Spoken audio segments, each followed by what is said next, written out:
Tyler and Megan had always wanted a child. After years of trying and 2 failed IVF attempts, they turned to adoption. That's how they met Eli, a quiet 6-year-old with big eyes and a solemn stare.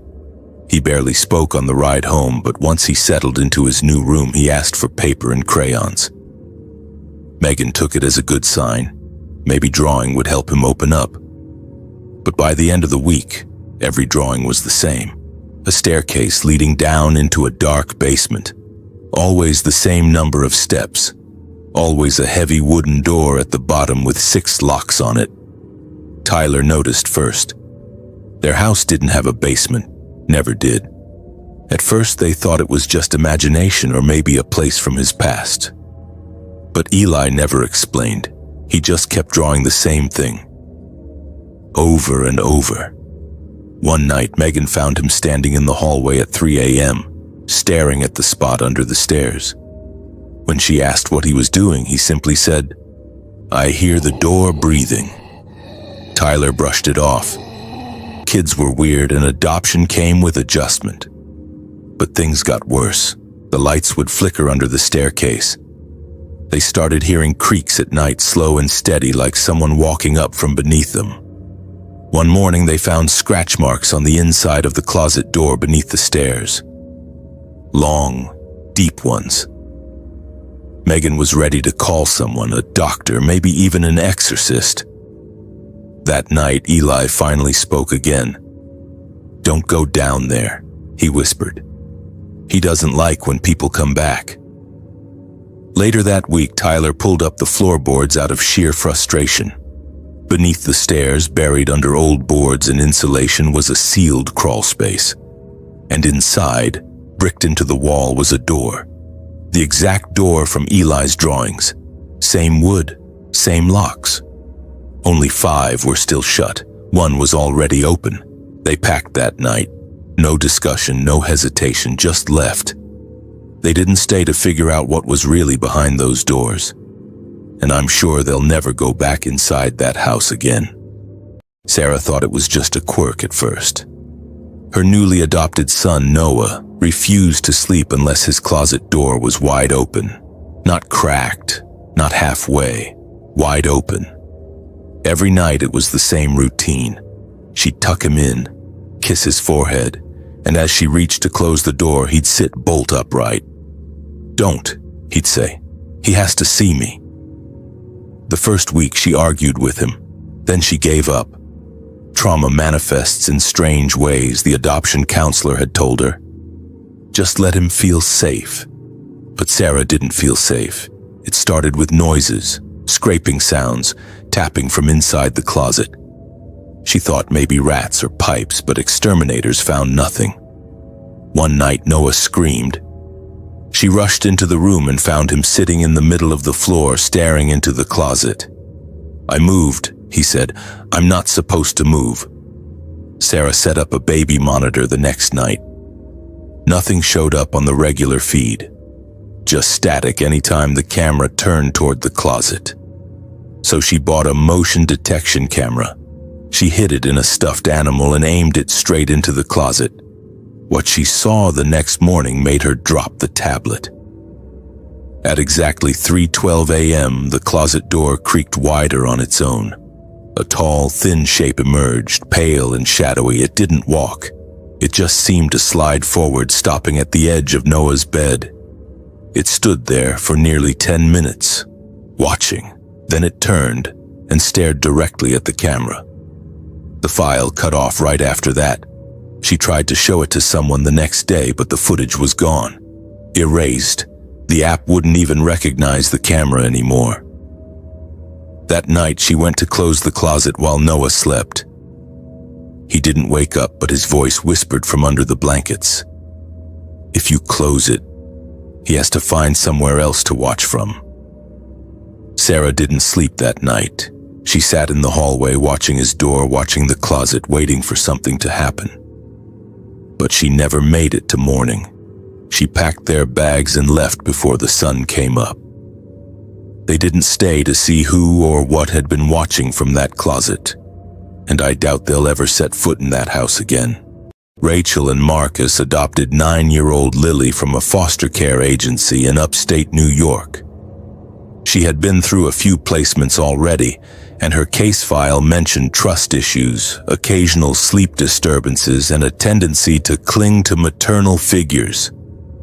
But nothing alarming. At first, everything was fine. Lily was polite, quiet, and seemed almost too well behaved. She never acted out, never complained, and spent most of her time playing with her dolls or reading picture books.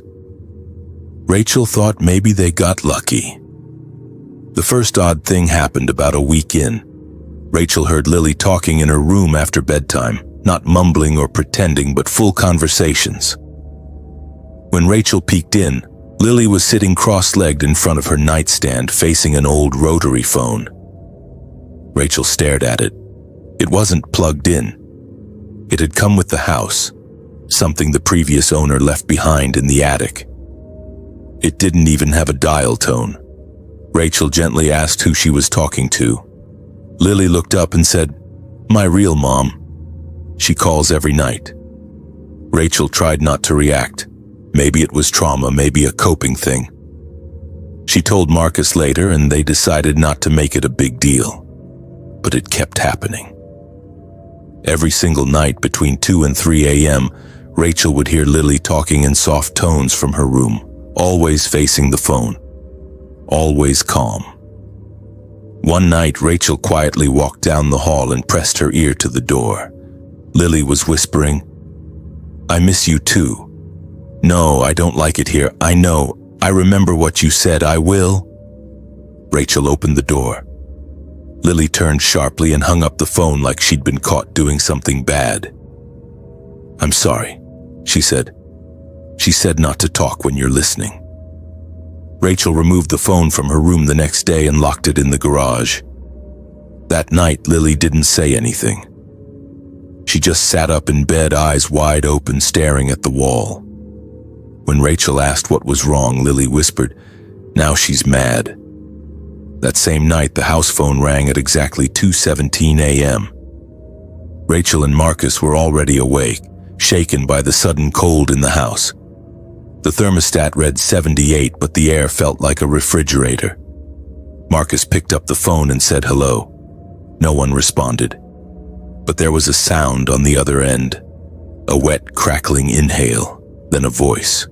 Not a child's, not a woman's, something in between. "Put her back," it whispered. The line cut. The next day, Rachel went into the garage to check the rotary phone. It was gone. Lily was waiting in the kitchen eating cereal like nothing happened. "She called me last night," she said without looking up. "She was in the walls. She doesn't need the phone anymore." Rachel told Marcus they had to leave, sell the house, move somewhere far. He didn't argue, but by the time they made the decision, things had already started to escalate. Lights would flicker in Lily's room. They found fingerprints on mirrors that didn't match theirs. The dog refused to enter her room. One night, Rachel walked past Lily's doorway and saw her sitting upright in bed, crying. "She's almost here," Lily said softly. "She says I'll be with her again soon." That was it for Rachel. She called the agency, desperate for answers. That's when she learned something that hadn't been in the file. Lily's birth mother had died during a failed custody attempt. She tried to take Lily from a foster home 3 years ago, crashed her car on a rainy highway, and died at the scene. Lily had been in the back seat. She survived. Since then, every family who tried to adopt her returned her within a month. The last ones left without even taking their furniture. That night, Rachel and Marcus didn't sleep. They stayed up watching Lily through the baby monitor. At 2:19 a.m., the screen went black. When they rushed into her room, Lily was gone. No sign of forced entry, no open windows. Just the old rotary phone, back on her nightstand. The receiver was hanging loose. The next morning, they called the police. A search team scoured the area for 3 days. No footprints, no sightings. Then on the 4th morning, Rachel's cell phone rang. Unknown number. When she answered, there was a moment of silence. Then she heard Lily's voice. "Mom," Rachel froze. "She says thank you for letting me go home." Click. The call ended. The number didn't exist. They didn't stay another night to figure out who or what had come to take Lily. And I'm certain they'll never speak of that house again.